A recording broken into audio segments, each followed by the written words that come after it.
Hello, everyone, and welcome to Under a Rock with Brielle and Guerlain. Today, we're actually talking about the 1986 Jim Henson George Lucas movie, Labyrinth, starring David Bowie, Jennifer Connelly, and several of the famous Jim Henson Company puppeteers. Hmm. So, yeah, We this is. are. This is Brielle's choice. Yes, Um this is nostalgic from her point of view, and yes, I am the newcomer in this yeah, one. exactly. This is, I think, one of my absolute favorite movies. Um, a little bit of history. So I uh, first learned about this movie when I was like maybe like 11. My middle school was right by my aunt and uncle's house. So after musical practice, like musical rehearsal, um, I would go to their house and wait for my parents to like finish work and come pick me up. And my uncle knew that I really liked the Muppets. I always liked the Muppets. So he, you know, back in the old days, he would burn copies of DVDs from the library. So we had The Muppet Show, we had Muppet Movie, Muppets Take Manhattan, etc. Mm. And then one day he was like, "Oh, I got a new one for you, Brielle, Labyrinth. You might like it, you might not. You know, it's very 80s." And I was like, "Yeah, sure." So I watched it and I just fell in love. And I think I must have watched it every other day for months. Wow. For months, I watched this movie all the time when I was like 11 or 12. I absolutely adored this movie. So I'm really excited that we're talking about it today. All right. Yeah. Wow. Oh, for the young kids listening, a DVD is I would say like a DVD is like a CD, but then this is like, what's a CD? Yeah, Like, oh right. God. People know what DVDs are. They still make DVDs. Yeah. I mean everyone is like on the streaming stuff and whatnot. Yeah, but they still know what DVDs and like Blu-rays are and stuff. Do they though? Do they? I think you're giving them a little bit too much credit. But no, that's interesting. So your uncle put you onto this. Basically, Yeah, yeah. that's cool. Yeah, because ever since I was little, I was always very much into the Muppets and into that whole thing.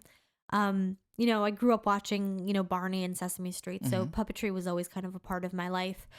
And I remember also watching like Dark Crystal around that time, but I didn't like Dark Crystal, and I still sort of kind of don't really like Dark Crystal. Although congratulations on that Emmy win for the TV show.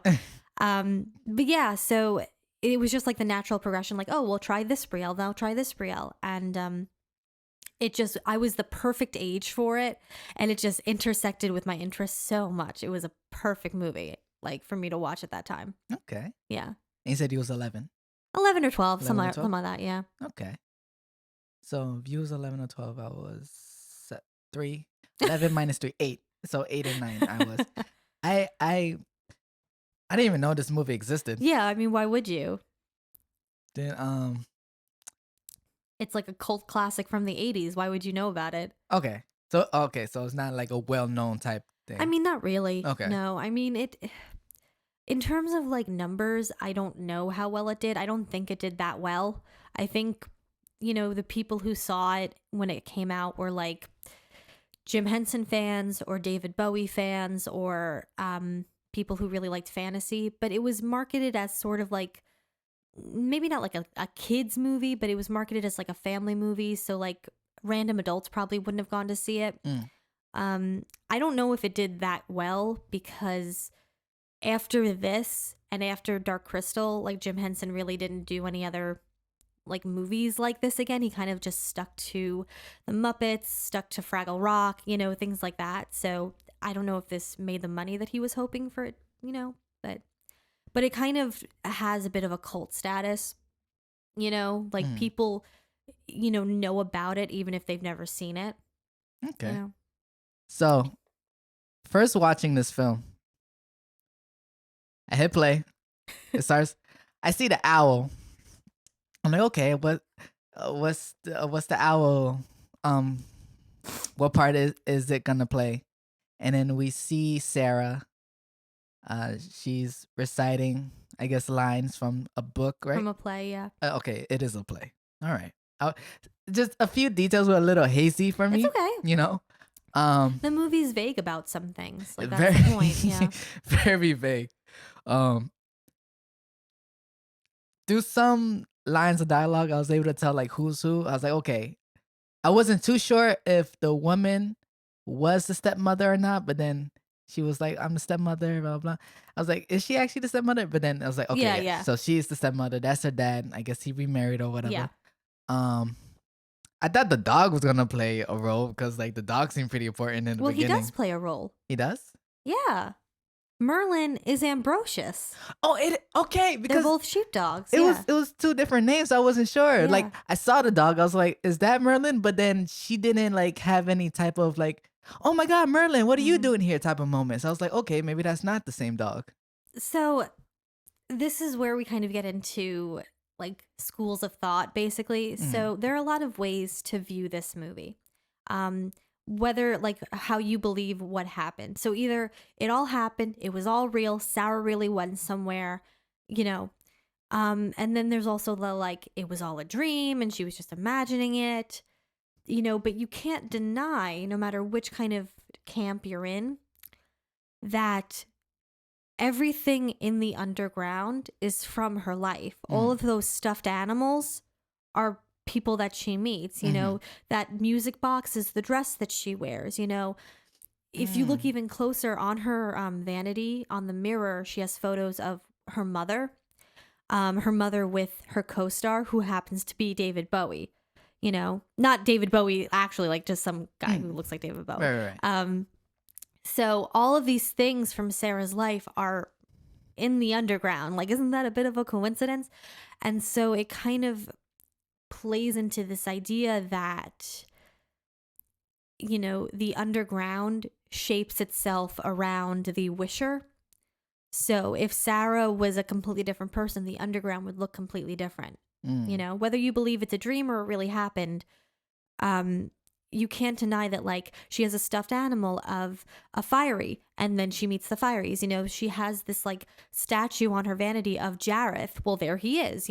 So you can't deny that the labyrinth shapes itself around what Sarah wants and what Sarah imagines, which is really interesting.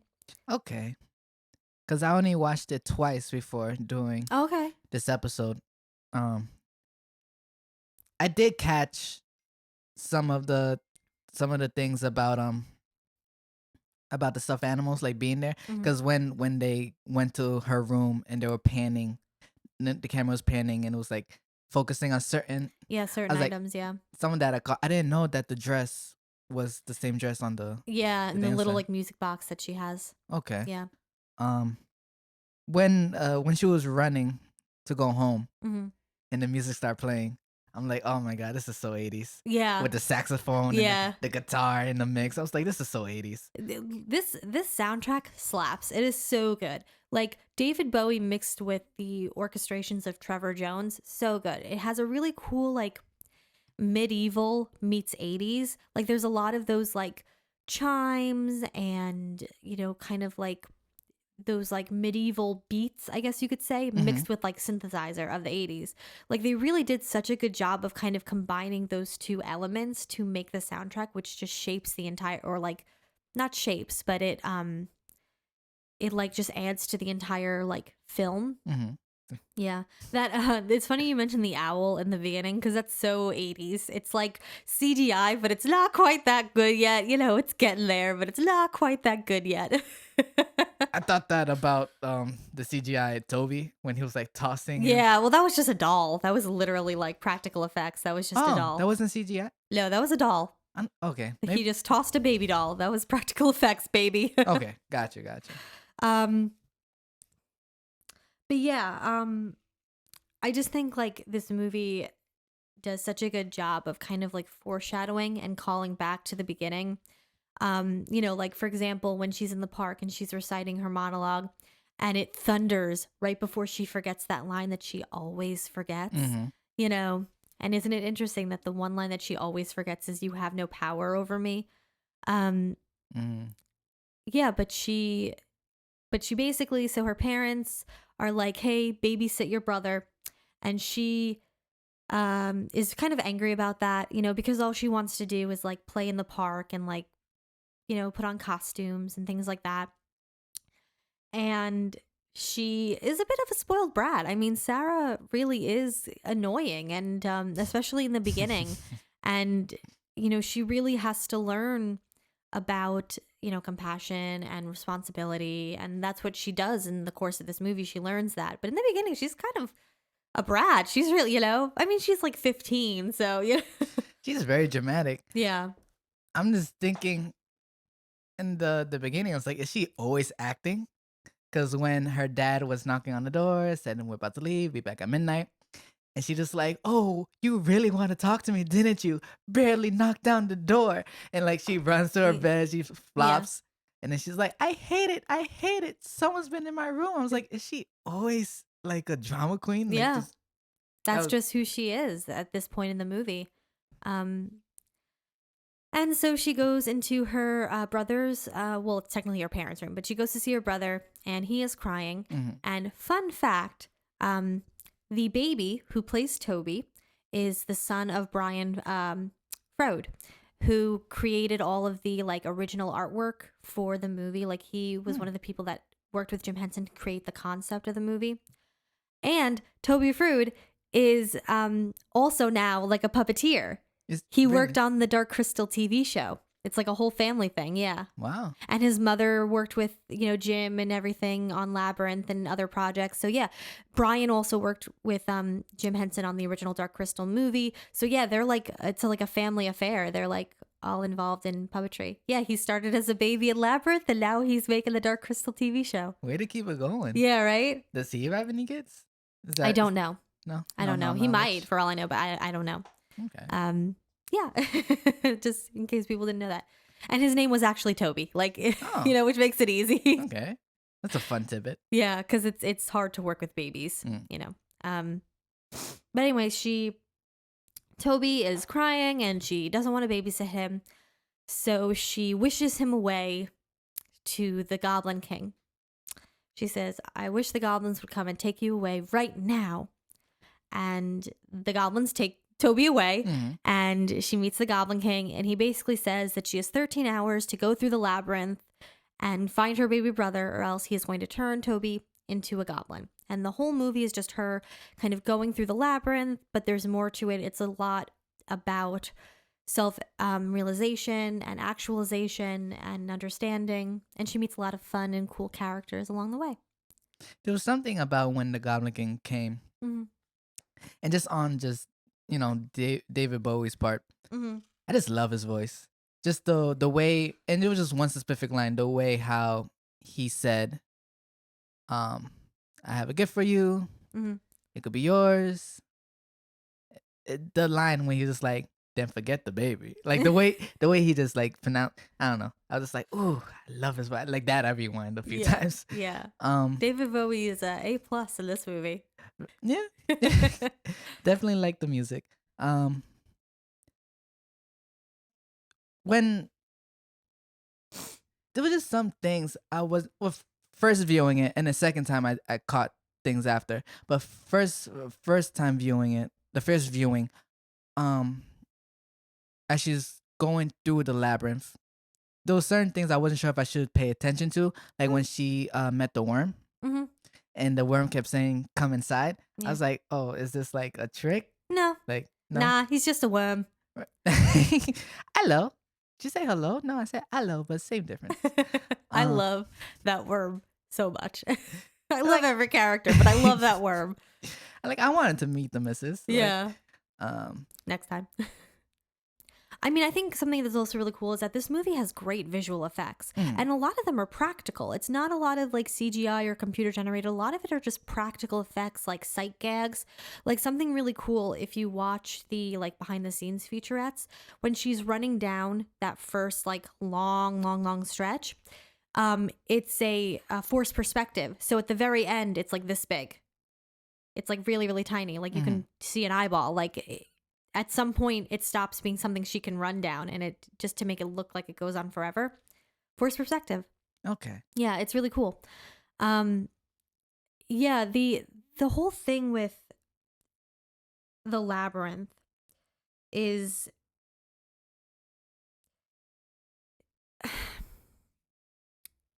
it very much plays into Fae stereotypes and Fae ideas, which is you have to ask the right questions.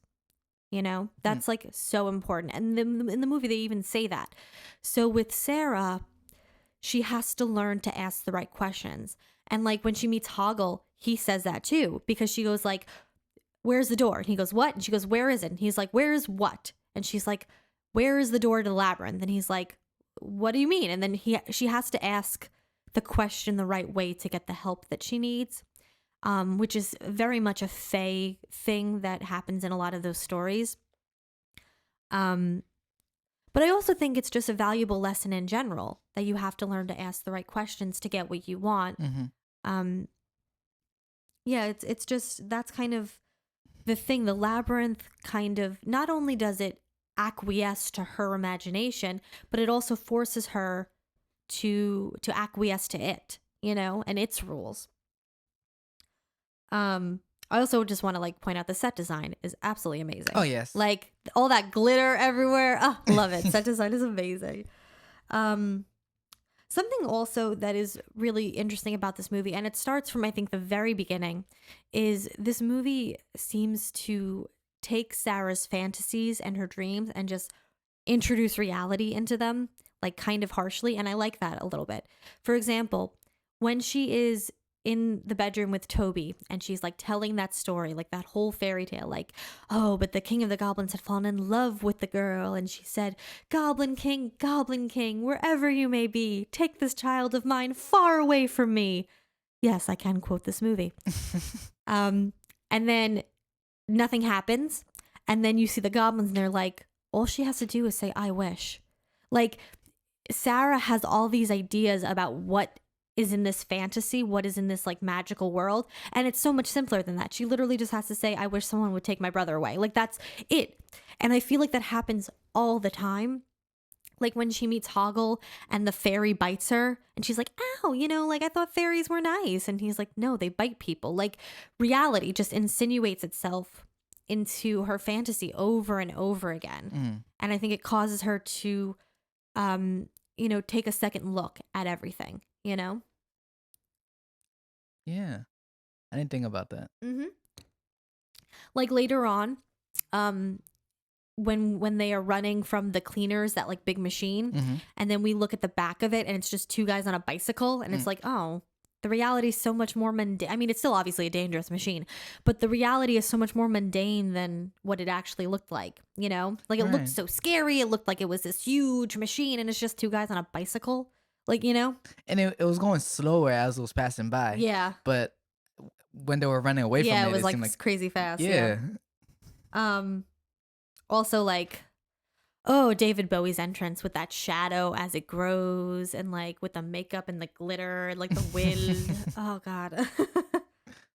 Another thing that's interesting is like Sarah instantly knows who he is. She like instantly knows that she screwed up. You know, like she heard silence and she went, oh shit. Like, you know, she knows. And that's like one of the things that really threw me off in the beginning. Cause she never showed any type of fear or any type of concern or anything like that in the beginning. It was just always like, oh, you're the Goblin King. Goblin King. Oh, these are the goblins. Oh, this is the labyrinth. And nothing ever took her by surprise, really. I mean, except when she fell. Yeah. But other than that, it was just like, in my mind. So that's where I was just a little confused. I was like, is this in her head and that's why she's not afraid? I mean, I personally don't believe that it was a dream. I believe that it actually happened. But the thing is, Sarah is the kind of person who lives in a fantasy world all the time anyway. So for her, well, she just wished her brother away. Of course it's the Goblin King. Of course she's going to meet this person. Of course she has to do this. These are what happens when you're in a fantasy. This happens in all of her stories. She's playing the role of the hero. And it's the job, I think, of the Goblin King, of Jareth and the Labyrinth to kind of tell her, no, this isn't one of your stories. This is different. So I think that's kind of why she's not as like scared or confused. It's like, well, now I have my quest, and now I do this, and now I do that. And then when she says that's not fair, it's because it's not going along with her idea of what a fairy story or a fantasy adventure is. You know? Because the thing is, she knows this story. She wrote this story. That Labyrinth book that she has at the very beginning, that's what she's running through right now. You know, supposedly. You know, so she's just trying to go along with it without any real consequences. Like all she cares about is getting Toby back because she knows she screwed up. So she's just trying to go along with it, go from point A to point B without getting the full messages. And the Labyrinth is like, we're going to make you learn something, you know? Like, that's one way to view it. I didn't know. And that's why, like, everything in the Labyrinth is stuff that is in her room or stuff in her life. So she wrote the story. I mean, supposedly. I mean, you can choose to believe what you want. Okay. The movie's vague about that. But, like, you know, she has a book literally called The Labyrinth that she reads from, you know, and her speech is what's able to undo Jareth at the end. So, I mean, you know. Okay. Whether she wrote it or not, this is Sarah's Labyrinth. I mean, it's made for her. So it's going to do what she wants. And it's going to maybe not do what she wants. It's going to push right up to the boundary of what she wants. And then the minute that she beats it, you know? Okay. Because, like, for example, when she meets Hoggle, she's like, oh, I'm Sarah. He's like, that's what I thought. Like, he knows her. Mm-hmm. Whether that means that other people have run this labyrinth and Hoggle is like, oh, it's another one. Because that's possible, too. I mean, there are a lot of ways to think about this movie. Whether he's like, oh, it's another one. Jareth got another baby, you know, like, or he was expecting specifically Sarah, you know. I really like how this movie doesn't hold your hand, like, whatsoever. Yeah. It's, yeah. Because it really left me scratching my head at a few things. But yeah, right now you're filling in a lot of blanks. I mean, yeah, but again, this is all like my interpretation. You could listen to what I'm saying and say, no, what Brielle's saying is bullshit. Like, I don't believe that. Okay. I believe X, Y, Z, you know, but that's how I choose to believe it. Right. You know, the costumes in this movie are amazing. Yes. I love the costumes. As you can see if you're watching, I'm sort of doing like Sarah. Not exactly, but I'm sort of doing Sarah. What I love about the costumes, especially for Jareth and Sarah, is they are definitely inspired by medieval. Like, she has that big puffy like poet shirt, and you know, she has like these like this antique brooch and like the ring and everything. And Jareth is in like, you know, a frilly shirt and the gloves and like a waistcoat and stuff, but it's all very like, there's that touch of modern. So like Sarah's wearing jeans and she has like, you know, she has, you know, all of her jewelry is costume jewelry and stuff. And Jareth is like, has that like rock star glam, like rock glam edge to his outfits as well. Like there's lots of sparkle, and he has this like cool, like the leather and the snake skin and, you know, the glitter and the big hair and stuff. It's very much like fantasy fae, but it's also like very glam rock, which is David Bowie. You know, and David Bowie, I think, like, not to say that like Michael Jackson or Sting wouldn't have done a good job. I really don't know. Michael Jackson was okay in The Wiz, so he probably would have done a good enough job in this.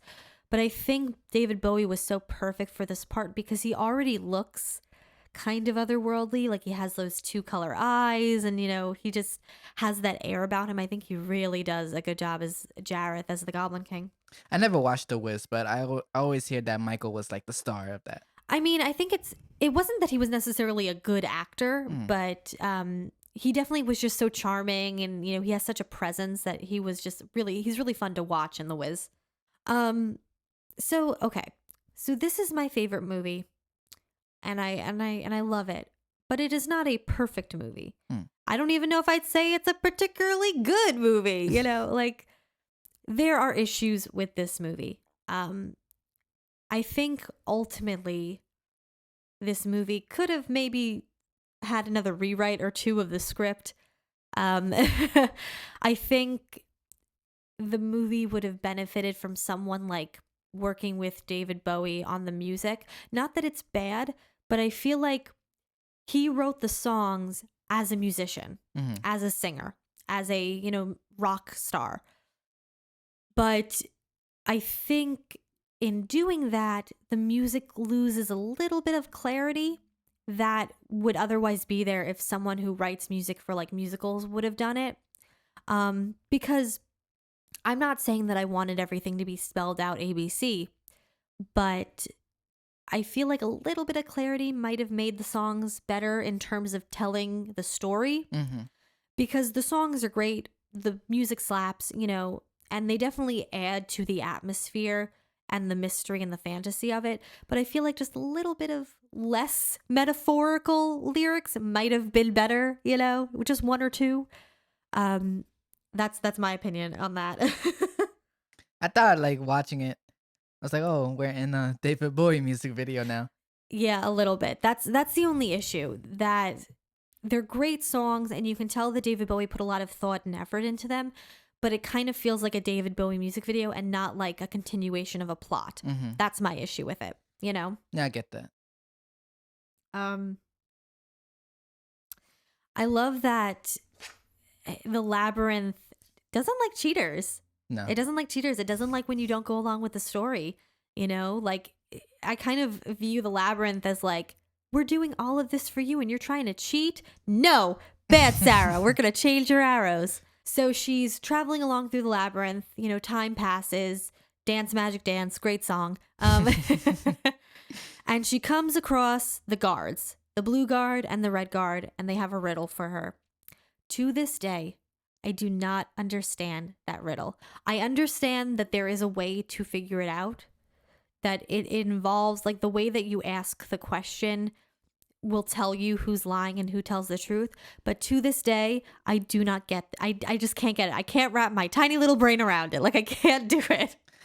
I thought it was the red one that was telling the truth. The first time I view it, because if he said one is lying and one's telling the truth, I was just like, oh, so if he's the one that's started the explanation. Yes, I thought about that last night. I was like, but wait, what if the red one explains the riddle, but how do we know that he's not lying? Maybe he's lying and Sarah could just be like, F you guys, and just push open the door. Like, that's the thing I don't get.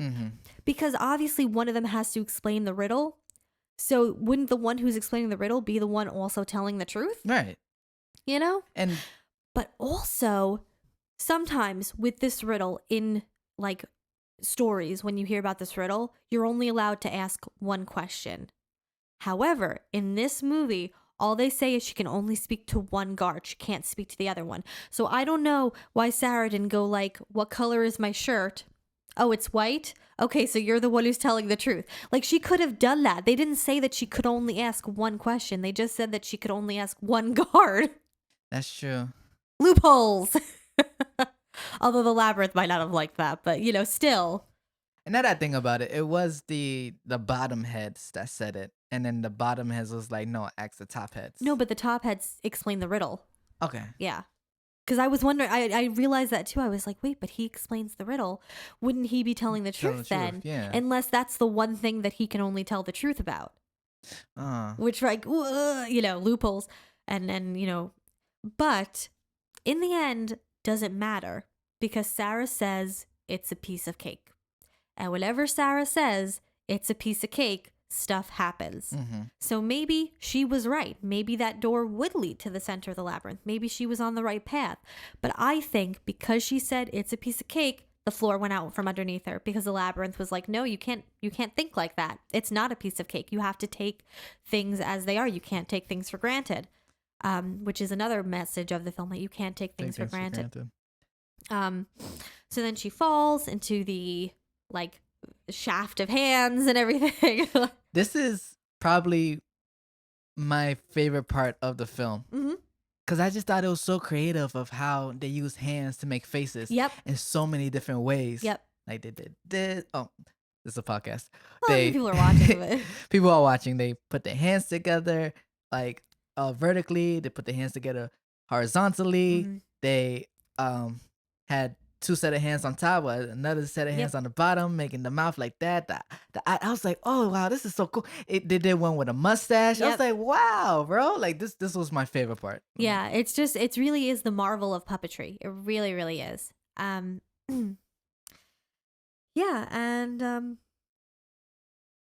yeah, so she basically, again, she asks a question, but she doesn't ask the right question. Mm. You know, like they say, do you want to go up or down? And she doesn't ask, well, what's up and what's down, which is what she probably should have asked. Instead, she just says, I guess I'll go down. And they go, okay. And she goes, but was that wrong? And they're like, too late Too now. late now, yeah. And she falls into the oubliette, and Hoggle saves her because Hoggle's actually a really good guy. Mm-hmm. He's grumpy and cranky, and he's kind of like, you know, a coward, but he's a good guy at the end of the day. And he gets her out of the labyrinth, and they're walking through this tunnel, and they see Jareth the Goblin King. And at this point in time, I just would like to mention two things. One, there is a drinking game for Labyrinth, and it's very fun. Basically, one of the things that you do, because there are a couple like things that you do. One of the things you do is you drink every time you see David Bowie's crotch. Wow. Because it's there. It's it. there. Okay, we have to talk about it because like it's a thing. Like people make so many jokes about how tight David Bowie's pants are. But the thing is, they're not that tight. I think he's just that big. Ooh, I mean, could have been blessed. Yeah, we don't know. I mean, it's like Tom Hiddleston in Thor. Do you know about that? I didn't know. In Thor, there was like a slight issue because when they had to fix like Tom Hiddleston who plays Loki, they had to fix his pants because otherwise it was very obscene apparently. Oh, like so it wasn't in the movie. No. Right? Okay, but that's like a known thing that people know. Yeah, people know about that. Wow. Yeah. All right. Anyway, yeah. So like, I think it's like you drink every time, like David Bowie, like you see David Bowie's crotch. I think it's like you drink every time. It's not fair. Drink every time. Piece of cake. You know, drink every time. Hoggle acts like a coward. Like, you know, stuff like that. It's fun. The other thing I want to mention is that David Bowie was my sexual awakening. Really? In this movie. David Bowie, I was like, got it. Like, how so? oh God, I thought he was so attractive in this. I mean, obviously I still do. May he rest in peace. But, I was enamored by him. I thought he was so attractive in this movie. Cause like I said, I was the perfect age for this movie. Cause I was like really into like unicorns and magic and stuff. And so David Bowie with his like fun hair and his tight clothes and his like rock star thing, I was like, this is it. This is the guy for me. And you know what's so funny? My like what I'm attracted to in men comes from that. I like really tall guys. I like guys that are fair, like fairer hair, like lighter hair, lighter eyes. Guys with good cheekbones. I like guys that have. I don't know how to say this in the nicest way, but I like guys that have a little bit of a fae quality to them. So not fae as in F-A-E, but fae as in F-E-Y, you know, like, because you can't deny that he has that kind of aura around him, course, yeah. You know, that he is like possibly not on the straight and narrow. But, well, David Bowie in general was bisexual, but like in the movie, definitely. So like that's the kind of guy that I'm attracted to. It's all because of David Bowie. Rest in peace, David Bowie. Yeah, but so Hoggle and Sarah are confronted by Jareth, and he's like, "Oh, well, how do you like my labyrinth? You know, I made it for you, Sarah. Do you like it? I made it for you." And she's like, "It's a piece of cake." And he gets angry and he changes the game up because you're not supposed to say that, Sarah. And she says it's not fair. And he says, I wonder what your basis for comparison is, which is a good point. You know, Sarah continually says in the movie that things aren't fair, but fair compared to what? You know, and I think it's supposedly fair, you know, is what she imagines the way a story is supposed to go. You know, like the bad guy is supposed to be a bad guy, but he's not supposed to like hinder her like that. That's not fair. That's not what happened in, a Camelot story or whatever. It's just interesting.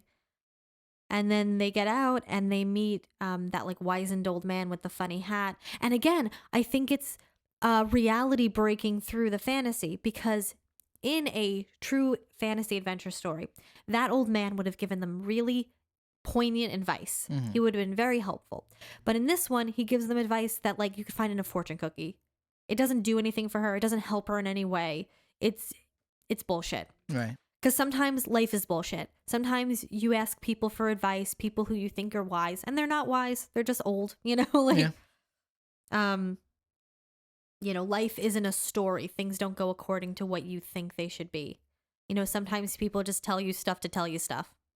And then he had the nerve to ask for a contribution after that. Like, come on. She gave him the ring. Yeah. And Hoggle's like, no, my jewels. And then she meets Ludo. Ludo, my baby. I love Ludo so much. I love Ludo. He's a big baby and I love him. When I heard the name, I instantly thought of a cartoon on Disney. Well, used to be on Disney. XD, Star versus the Forces of Evil. Oh, yeah. I know about that show. So I wasn't sure if like maybe if this is where they got the name Ludo from. Possible. I don't know. I mean, it would have been a fun little like, Easter egg. Like, oh, yeah. Yeah, but so she meets Ludo and she saves him.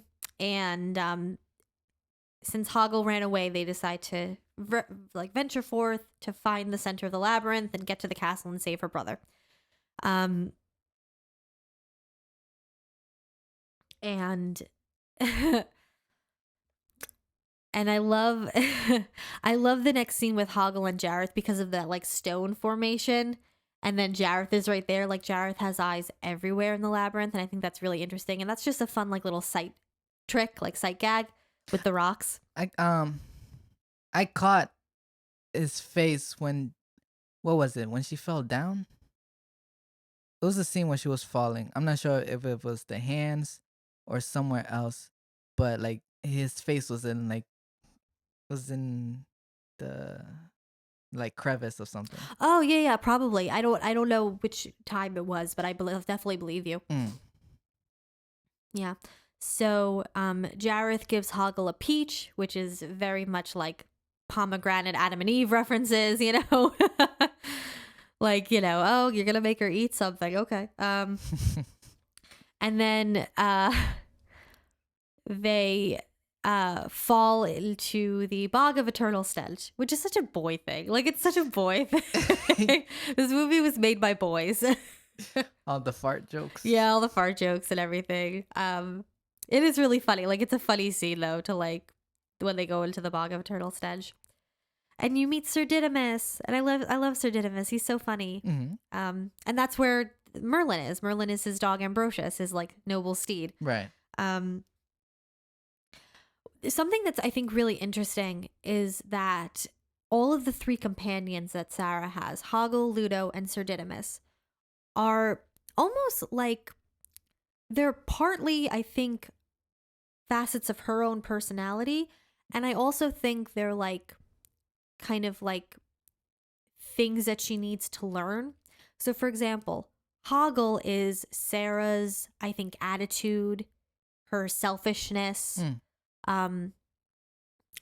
But through Hoggle, she learns to be caring. She learns to be a friend to someone who maybe has a bit of an attitude. She learns to be brave through Hoggle, Ludo is, I think, Sarah's like childishness. He's her heart, but I think he also teaches her, to call on others for help the way that he calls on the rocks, because Sarah is very like independent and she doesn't want, and even though she's constantly asking people for help through the labyrinth, I don't think she necessarily like wants their help. I think she's just asking because she wants to be over and done with this, but I don't think she's asking to really get people on her quest, so to speak. But I think Ludo kind of teaches her to accept help from others. And Sir Didymus is like her biggest fantasies and delusions brought up to way too high, because he's so entrenched in the whole like knightly behavior and, that kind of court sensibilities that it hinders him. He's so trapped in his delusions that he can't see that he's like living in a swamp, and he's a fool. Sir Didymus is a bit of a fool, he can't actually do anything. He's not a brave knight, I mean, at that point. And I think through Sir Didymus, Sarah learns the importance of like, yeah, it's all fun to like be a knight, but sometimes you just have to shut up. Sometimes you have to be realistic and you have to just fight, Right. like he's so busy like trying to fight this battle that he, doesn't realize what's actually going on. And I think he kind of teaches Sarah to like focus. That's an interpretation. Everything's an interpretation in this movie, but like it's interesting the personalities of the characters she meets and what they teach her. Hmm. When everyone was all together, I definitely got the Wizard of Oz type stuff. Yeah, you have the protagonist and her 3 companions. Yeah, I mean, and The Wizard of Oz was in her room, that book. Oh, what? Okay. I never watched Wizard of Oz. I just know that part because everyone references that. Yeah. And again, with Sir Didymus, the importance of asking the right questions. So they're fighting and they're trying to get across the bridge, and literally all they had to do was ask for his permission. That's it. That's all they had to do. That's all it took. I also wrote, Ludo is an earthbender. Oh, wow. Because he could call the rocks. So I realized we skipped like a whole like music number, a whole scene. When she's with Ludo after like she first meets him, they're walking through the forest and she meets the fiery gang. Oh, yeah. I want to talk about that because that I think is kind of important. So this is where I mention, again, something else that I wish that the movie had done better. So like I mentioned earlier that like this script could have probably gone through another rewrite or two. The music could have been tightened slightly in terms of the lyrics. I just want to point this out. Jennifer Connelly is not a bad actress. Like people like to make fun of her in this movie. But the thing is, she has the talent. It's there. She has that raw talent. I think the problem is that she was just so green and so new. She was like 15 at the time. This was her first acting role, apparently. I think she did commercials before this, but so she was really new to this. And I think she would have benefited from a better director. Not to insult Jim Henson, because he's a very good director. I'm not trying to insult him. But I think she would have done better with more direction in terms of her acting. And I think one of the best examples is the fiery scene of her acting, because it's very wooden in this scene in particular, because the Fireys are all around her dancing and doing all their stuff, and she's just kind of staring at them. And I wish she would have given us more. I wish, because that could have informed so many things. So like, I don't want to insult her. I don't want to insult Jim. I just think that she needed better direction with her acting. I think that would have made the movie better. Yeah. Because she, it's there, she's not a bad actress. No. And in some scenes she really pulls it off, but in other scenes she's just very wooden. I felt like some scenes was a little bit like over acting. Yeah, I mean, like I know I keep going back to it, but the way it started with the whole I hate it, someone's been in my room, like I can't get over that, because I was just like, why are you acting this way? Yeah. No, I mean, you're right. Yeah, because like everything that, because I just wish that she had shown more emotion with the Fireys, because meeting the Fireys was basically, her realizing that, because the Fireys, their whole thing is like, oh, don't worry, relax, chill, think small, don't go crazy, like just live your life, have fun, have a party. And I understand what that moment was supposed to be teaching her, that like you can't do that all the time. You have to take responsibility for your actions. You have to focus.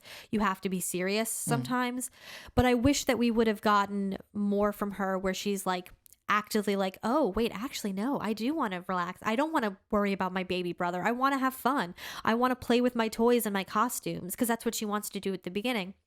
So I wish we would have seen that, and then see her realization when the fiery start like taking off their heads, Mm. that like, oh, too much partying, too much relaxing is terrible. You'll lose your head if you go too far in that direction. Where she like actively learns that life is not all fun and games. You have to be serious and just do things that, you know, maybe you don't want to do sometimes. And we didn't get that from her acting. No, we didn't. Yeah. Yeah, and actually, that scene is like pretty forgettable for me. Yeah, it's very much like a big lip alligator moment, and I think unfortunately it's because of the lack of cohesion with the rest of the film in terms, again, what I'm saying, that script needed another rewrite, her acting needed a bit more pushing, you know. Which is funny that I bring it up late in the game. I'm like talking about something else and I'm like, oh wait, the fiery scene. Because you're absolutely right. It does seem a little weird in the course of the movie because it doesn't have that through line of Sarah learning something that she should, you know? But anyway, back to where we were. So she's in the forest with all of them, and Hoggle gives her the peach, and she eats it, and she realizes that she's kind of been like poisoned or drugged or whatever. Again, this is a scene that probably could have, you know, used an acting coach maybe a little bit, just a little bit. Yeah. I don't want to be insulting to Jennifer Connelly because she's actually a phenomenal actress like now, but back then she probably could have used a little more help. And we go into the ballroom scene, which is my favorite scene. I want a Labyrinth themed wedding, and I want most of it to look like the ballroom scene. I love this scene so much. I dream about that dress. When I was in California, they had the Jim Henson exhibition at the Skidmore Center, and they have Sarah's dress and they have Jareth's like ball tuxedo thing. I must have stared at that dress for like 10 minutes. Oh, is it gorgeous in person? In the movie, I think it looks a little like, I think some of the material looks a little cheap in the movie, but in person, it's stunning. It's so pretty, this dress. I can't get over it. It is so, like, it's very 80s with those big poofy sleeves and that big hair. It's very 80s, but it's also very medieval. Like, it definitely has that Venetian masquerade quality to it. Oh, I could go on and on about this dress. It is so pretty. I love that dress so much. I love the masquerade scene. Okay, I'm sorry. No, it was a really good scene. Yeah. When the Goblin King was blowing out, I guess there were bubbles, right? Yeah, they're crystals that turn into bubbles. Crystals that turn into bubbles. Was she the one of like? Because again, this is one of the other things. Well, one of the other stuff that like it kind of just left vague. Mm-hmm. So she was transported into one of the bubbles. Yeah, she was like trapped in the bubble. She was trapped in. Okay, so when it floated by her, I guess it just. Stuff like that. I wish like they would have showed like her getting caught in the bubble. Yeah. Would explain it because I thought maybe, she saw the bubble and in the beginning when he said, "Look into the crystal, you'll see your dreams." I thought that's what that was. Like she was just staring into the crystal this whole time, and all this was playing within the crystal, but she was still on the ground in the forest. No, because she ends up in a different place at the end of it. So I assume she got trapped in the bubble. I think it's meant to be a trap. It's meant to like keep her captured until the time runs out, you know, hence when the clock chimes. But this scene is just really, really cool. I think the set design and the costuming in this scene are beautiful because it's really the only time we see humans aside from the very, very beginning with her parents. And so it's like, you know, I was watching the behind the scenes stuff and Brian Henson was like, yeah, it's like the gentry are playing at being goblins, you know, and with their masks and everything, you can see that.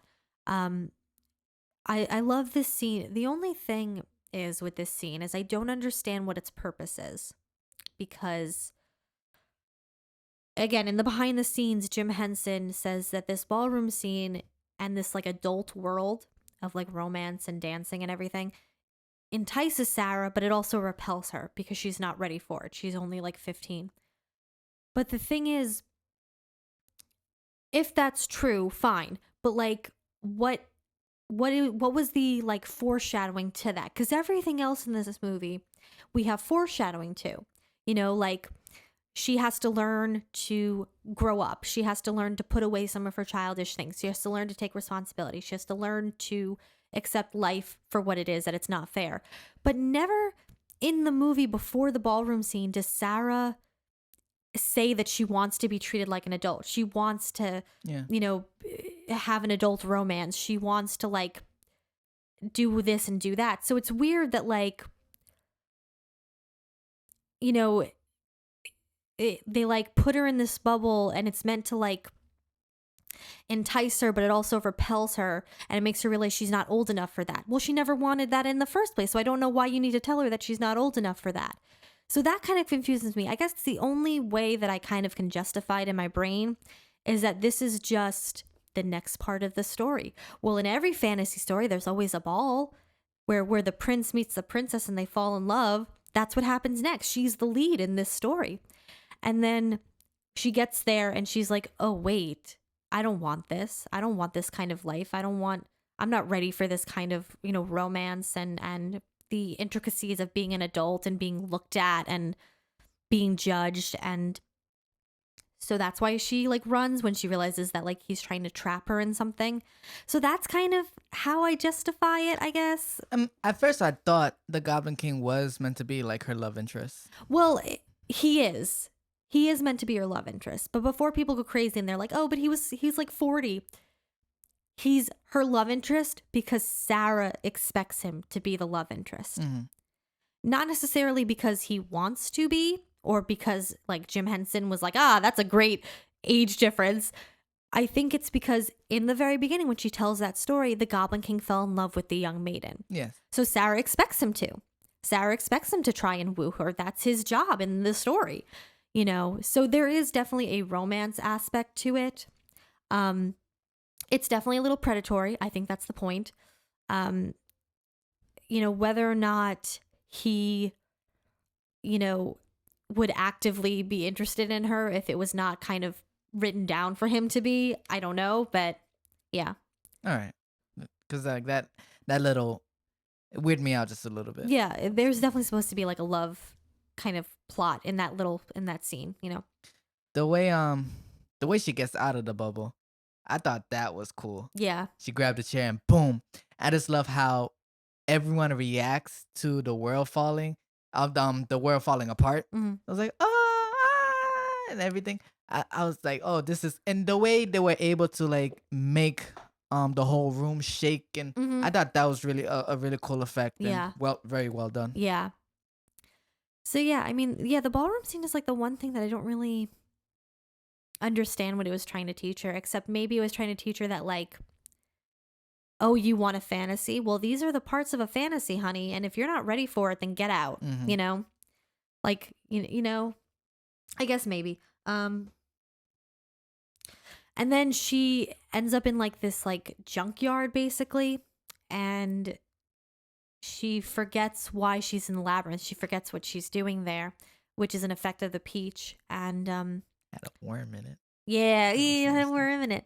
And she goes back into what looks like her room, and the old woman starts to give her all the things in her room that she loves, and she starts to slowly pile it on her back. Like her. Like Yeah, her. I thought that was cool. There's this theory that I saw that like the old woman and all the other creatures in that area are past wishers who didn't get their baby brothers or siblings back because they got stuck there because they started to pile all their things on their back and they couldn't get out. You know, like that old woman was once Sarah, you know, and she just got stuck. That's dark. Yeah. That's really dark. Yeah. You know, because they're a goblin, so some of them must have been babies at some point. And Sarah, luckily for her, has the script, so she's able to see that it's all make-believe, and she's like, oh my gosh, it's all junk, which is an important lesson for her to learn. She has to learn that all of her stuff, while it's important and she cares about it, some of it is just junk. It's just stuff, you know, it's not important, you know, and everything.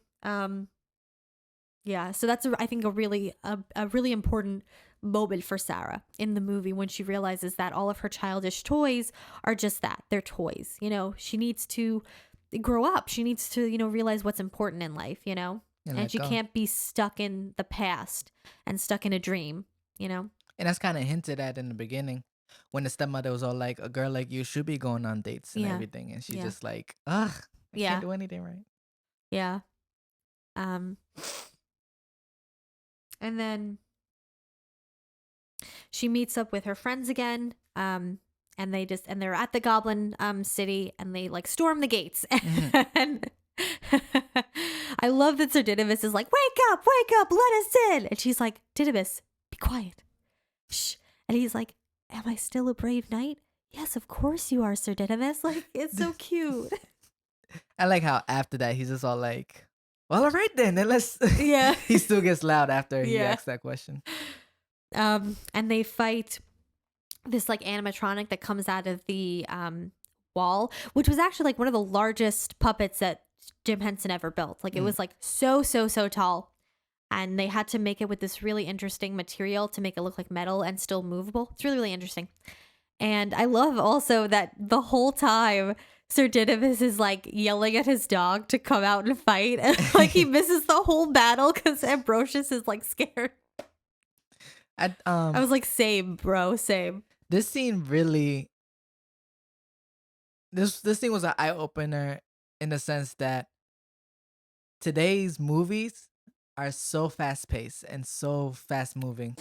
Because the action here is like really slow. You can see every single thing that's going on. You can see every single movement. Because in today's movies, like there's just cut, like edit. Like if someone throws a punch, it's like here and then their punch. It's like, wait, I didn't see the punch because everything was edited. But this scene was just like, wow, like I don't know if that's a good thing or a bad thing, because I was like, I wish this was a bit more fast paced, but at the same time, I appreciate that it's not heavily edited. Yeah, you know, like another scene like that is in the very beginning when she first meets Jareth, and you see all the goblins in the room. I feel like that could have been a little bit faster because it kind of looks like she's just spinning in a circle, and like so I feel like you're right. Like I appreciate that it doesn't have a lot of cuts, but I feel like they probably could have sped it up a little bit, you know, a little bit. What's fun is that like they get through, Hoggle comes through for them. He's their friend. He's no longer a coward.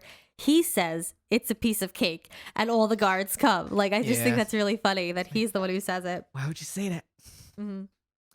And then we have the huge like battle scene, which is kind of silly. It's not very like scary or dangerous. No. But it is fun to watch all the fight sequences. Those puppets are so cool. The puppets of the guards on those like lizard dragon things, those are cool because so the puppeteer, his legs are in the dragon's legs, and one of his hands is in the dragon's head, and his other hand is on the spear. So like the guard's hand that's like holding the top of the dragon's head, that's not to anything. Nothing's attached to that. It's just part of the costume. So it's like, you know, like it's really cool. It's a whole art to this. Yeah. Like, it really is. It really technique. is. You got to be good at multitasking. Yeah. Yeah, and yeah, so they were fighting the battle. I just love all the different types of goblins and the different types of things, like how the cannonballs are like little goblins and like, you know, balls with spikes and everything, and you know, it's really fun. I like how one of the rocks crushes the cannon. It's like, no problem. Yeah. Yeah, well, because Jim didn't want like a big gory bloody scene. He wanted it to be kind of silly and lighthearted. Right. What's funny is that like even throughout the battle scene, I feel like Sarah is still kind of viewing this all as an adventure, like a movie in her head, because like when the goblins are trying to get through the window, she's like hungry and she like pushes food in their face, which is such like an action hero's like thing to do. Yeah, and then they manage to beat all the guards and they get to the castle, and Sarah goes up, and her friends are like, oh, well, we'll come with you. And she goes, no, you can't. I have to go alone because that's the way it's done. Right. Again, Sarah still, and not to say that it's a bad thing, but Sarah views this all as a story. And there are certain ways that you have to do things in stories. Now, would anything bad have happened if her friends had come with her? I don't think so. But the labyrinth plays to the wisher. And so that's the way it's done. That's the way you must do it. The labyrinth is going to go along with it.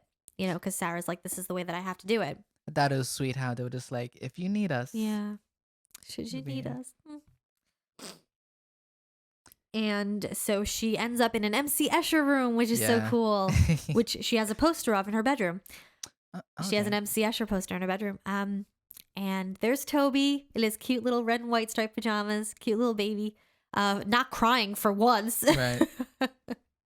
Finally. Yeah, just a note, like the baby was not crying the whole time. It was like a sound that they repeated over and over again. Like he wasn't sobbing the entire time. He was apparently a very good baby. So Sarah sees him and Jareth is there and he sings a song. And this one I think is lyrically a really good song, especially when you think of what it's doing for the story, what it's telling us, because it's the first kind of confirmation that Jareth is doing everything for her. He's making the labyrinth for her. You know, I move the stars for no one, but I'm exhausted by you. Mm-hmm. You know, everything I've done for you, and I can't live within your imagination this way. Like it's too much for me.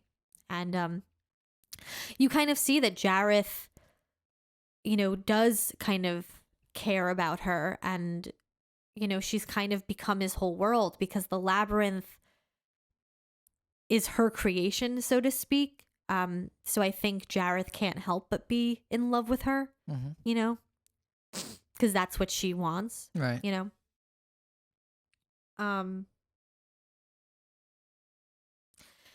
Yeah, but she eventually like jumps and it breaks the MC Escher room, and she sees Jareth once again in a different costume. This guy changes costumes a lot. Who is he? Padme Amidala. Like he just changes costumes a lot. They're all really good. I love the costumes. They're so fun. And oh man, I just like, we got to talk about the power dynamics. The like, it's because it's crazy. So he is on his last leg. You know, he's trying to get her to stop and let him have the baby and go away. And she starts to say the monologue from the very beginning, you know, my will is as strong as yours. My kingdom is as great. And he offers her dreams in the crystal again. And he says, just let me rule you and I will give you everything you want. Fear me, love me, do as I say, and I will be your slave. Which, like, this is a kid's movie. And that's like the power dynamics of that request, like the sexual connotations of that request. Like, oh my God, because like he's offering her so much, but it also comes with a caveat that he would be in control of her and everything like that. And it's just, oh my gosh, it's such an interesting, you know, complex kind of moment in the film, like what he's offering her and what he's asking for and what he's willing to give her. And it was a kids movie. I thought it was a little contradictory how he was saying, let me rule you and I'll be your slave. I was like, how does that work? You know? Well, it sort of doesn't. That's the thing. Because the thing is, like, Jareth, if she had said yes, she would be under his control. He would be able to kind of like tell her where to go and what to do. So the way that he would probably do that is he would probably put her in a bubble, you know, or something similar, so that she gets everything she wants or everything she thinks she wants, and he just controls her. She's off in a bubble somewhere. He can do what he wants with her, or he can just forget about her, you know? Because before I came here, I was like reading through some like meta and like things that people have written, and someone was saying like, oh, well, maybe the labyrinth needs wishers to power it. They're like an energy source. And Sarah, her imagination is so powerful that like maybe Jareth offers her that because that way he can like keep her as like a battery, basically, you know? That makes sense. But also again, it plays into he had fallen in love with the girl. You know, he's offering her so much. He just wants to be the Goblin King, and you know, he'll give her everything she wants. But then Sarah says, you have no power over me. And it breaks the spell, which like surprisingly feminist. Go Sarah. Yeah. But I also, the thing that it makes me think of is, again, how tailored the labyrinth is to her, because the second she says stop, the second she says no, it all stops. Because throughout the movie, Jareth like pushes and he twists and he changes the rules in the game, but he always gives her a choice. He never really demands anything of her, and he never really explicitly tells her what to do. He always gives her a choice. Right. And she just happens to choose wrong, or she chooses right and then she puts her foot in her mouth. But I think that's so important because for Sarah, she always has a choice and she's allowed to say no, which I think plays into the fantasy aspect of it, because maybe Sarah is thinking of this subconsciously, but in the real world, sometimes you say no and people don't listen, good and bad, mundane or bad. But so I think it's so important that Sarah says no and everything stops, because it's still her fantasy at the end of the day. And what a line to end it on. You have no power over me. Mm-hmm. That was definitely that. I was like, ooh. Yep. Way to do that. And then she beats the labyrinth. She saves Toby.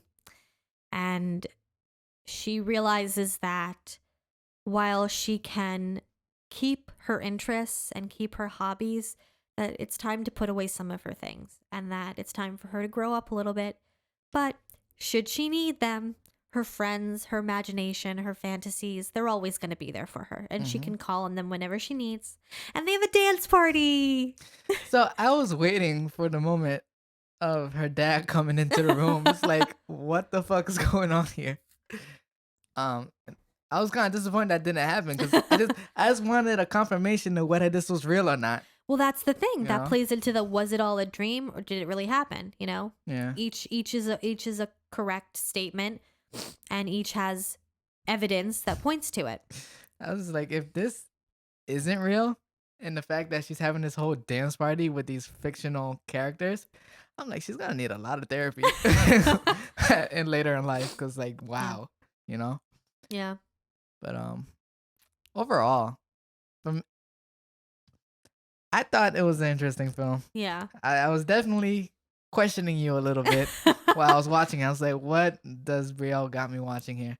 But no, it's definitely a fun movie. Yeah. What was hilarious? The bit with the tiny man switching the arrows. Yeah. Like, your mother's an aardvark. Yeah. I was like, I'm gonna use that. Your mother was a freaking up. Yeah.